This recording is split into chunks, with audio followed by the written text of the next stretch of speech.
19e jour. Que le Sacré-Cœur de Jésus nous aime comme son Père l'aime lui-même. Le jour même de l'institution de l'Eucharistie, étant encore dans le cénacle, notre Seigneur a dit à ses disciples une parole bien étonnante. Elle est sortie comme une flamme ardente du fond même de son cœur. « Je vous aime, dit-il. Ego dilexivos. » Arrêtons-nous. Pensons bien cette parole. Je vous aime. Oh, qu'elle est douce sur les lèvres du souverain Seigneur de l'univers, du Maître de l'éternité. Oh, qu'elle est bonne et consolante. Je vous aime, dit notre bon Jésus. Si un grand roi daignait entrer un jour dans la chaumière du dernier de ses sujets pour lui dire « Je t'aime, je viens ici exprès pour te le dire », quelle joie pour ce pauvre homme! Si un ange du ciel ou un saint, si même l'Immaculée Vierge Marie, Reine des saints, daignait apparaître tout à coup à quelque pauvre pécheur et lui dire publiquement, en présence de tous, « Je t'aime et mon cœur est à toi », quel transport, quel ravissement pour ce pécheur! Or, voici infiniment davantage, voici le Roi des rois, le Saint des saints, le souverain Seigneur du ciel, qui est descendu du ciel exprès, et qui est venu ici-bas pour nous dire, à nous, pauvres pécheurs, « Je vous aime, ego dilexivos. » Ego, moi qui suis le Créateur de toutes choses, moi qui gouverne tout l'univers, moi qui possède tous les trésors du ciel et de la terre, moi qui fais tout ce que je veux, et à la volonté duquel personne ne peut résister, je vous aime. Ô mon bon Sauveur, quelle consolation! Ne serait-ce pas déjà beaucoup de nous avoir dit « Je pense à vous quelquefois, je jette les yeux sur vous une fois tous les ans, j'ai quelques bons desseins sur vous ». Mais non, vous voulez nous assurer que vous nous aimez et que votre divin cœur est plein de tendresse pour nous. Pour nous, dis-je, qui ne sommes rien.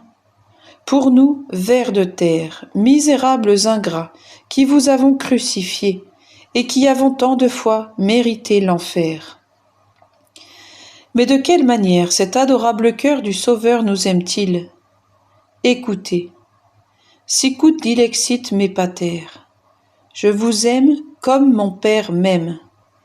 Je vous aime du même cœur, du même amour dont je suis aimé de mon Père. Et quel est cet amour dont ce divin Père aime son Fils?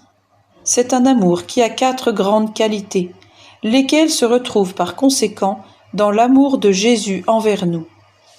D'abord, c'est un amour infini, c'est-à-dire sans bornes, sans limite et sans mesure. Amour incompréhensible et inénarrable, amour aussi grand que l'essence même de Dieu.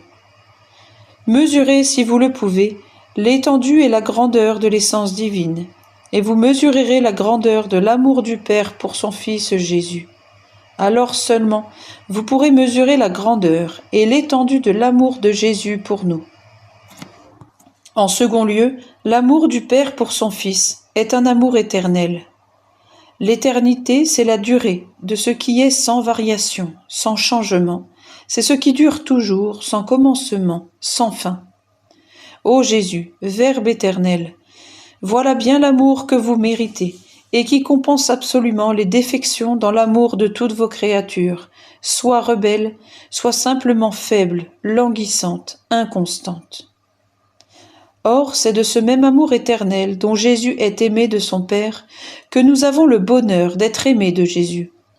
Car il ne faut pas l'oublier, en son incarnation et tout revêtu qu'il est d'une humanité véritable, Jésus-Christ demeure la seconde personne de la Trinité, la personne éternelle du Fils unique de Dieu. Il nous aime donc d'un amour véritablement éternel. L'éternité ne sera pas de trop pour rendre amour pour amour, un amour sans fin pour un amour éternel. Et dans le temps, que faisons-nous? Aimons-nous Jésus-Christ? Hélas! Ne perdons-nous pas ce précieux temps, semence de l'éternité, à aimer la terre et les bagatelles de la terre? Quelle ingratitude! En troisième lieu, l'amour du Père céleste pour son Fils est un amour universel. c'est-à-dire un amour qui remplit tous les cœurs du ciel et de la terre. Cet amour remplit le ciel, car le Père aime Jésus par les cœurs de tous les anges et de tous les bienheureux. Il remplit la terre, car c'est encore lui qui aime Jésus-Christ par les cœurs de tous les fidèles. En effet, qu'est-ce au fond que ce divin amour du Père pour le Fils et du Fils pour le Père, sinon l'amour substantiel et personnel, l'Esprit d'amour, le Saint-Esprit? C'est de ce même amour que mon Sauveur daigne m'aimer. C'est ce même Esprit qui nous a été donné à tous et qui répand ce même amour dans tous nos cœurs. Jésus m'aime par le cœur et dans le cœur de la Sainte Vierge, de Saint Joseph, de chacun de ses anges, de chacun de ses saints. Quelle immensité! Il m'aime par le cœur et dans le cœur de tous les membres de son Église, à commencer par le pape, par mon évêque, par tous les prêtres qui aiment et soignent mon âme, par tous ceux qui prient pour moi et qui me font du bien. Ce n'est pas tout. Par un effet de cet admirable et universel amour, il défend à tous les hommes, sous peine de péché et de damnation, de nuire ni à mon âme, ni à mon corps, ni à ma réputation, ni à mes biens. Et de plus, il commande à tous les hommes d'être vraiment des frères pour moi, en m'aimant comme eux-mêmes. Est-ce possible d'étendre plus loin la sollicitude de l'amour? Et ainsi, comme le dit saint Augustin, le ciel et la terre et tout ce qu'ils renferment ne cessent de me dire que je dois aimer mon Dieu. Il m'aime partout, et moi, ingrat, je l'offense partout. Ah, ne le permettez plus, ô très bon Sauveur. Faites au contraire que je vous aime et bénisse partout. Enfin, l'amour du Père pour le Fils est un amour essentiel et total, c'est-à-dire un amour de tout lui-même. Ce divin Père aime son Fils Jésus de tout ce qu'il est, étant tout cœur et tout amour pour lui.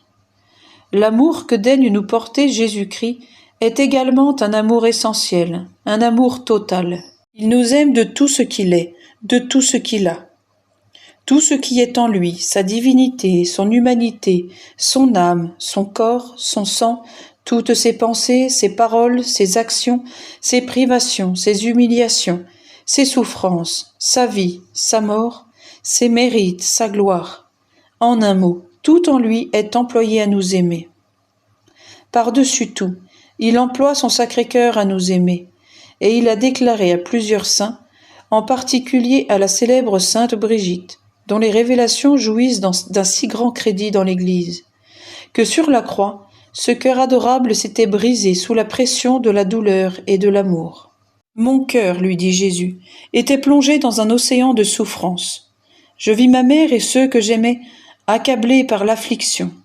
Sous la violence et sous l'effort de la douleur, mon cœur se rompit. Et ce fut alors que mon âme se sépara de mon corps. Grand Dieu, et c'est pour moi que se sont accomplies ces divines merveilles. Cet excès dont Moïse et Élie s'entretenaient avec Jésus, glorifié sur le Tabor, c'est moi très indigne pécheur, qui en suis l'objet. Jésus-Christ m'aime comme l'aime son Père, du même amour dont il est aimé de son Père, d'un amour infini, éternel, universel, essentiel. Quand donc ouvrirai-je les yeux pour ne plus perdre de vue l'amour que me porte mon Sauveur?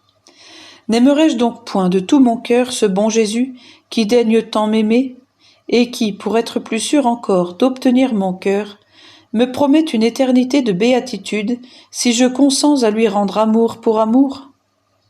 Et comme si ce n'était pas encore assez, il me menace des feux éternels de l'enfer si je me refuse à l'aimer. Jésus, je veux donc vous aimer désormais comme vous m'aimez, totalement, sans restriction, véritablement, de tout mon cœur. Ayez compassion de ma faiblesse, qui me fait si souvent défaillir dans cette volonté, pourtant bien sincère. Je prie la Sainte Vierge de m'aider à vous être désormais constamment et pleinement fidèle.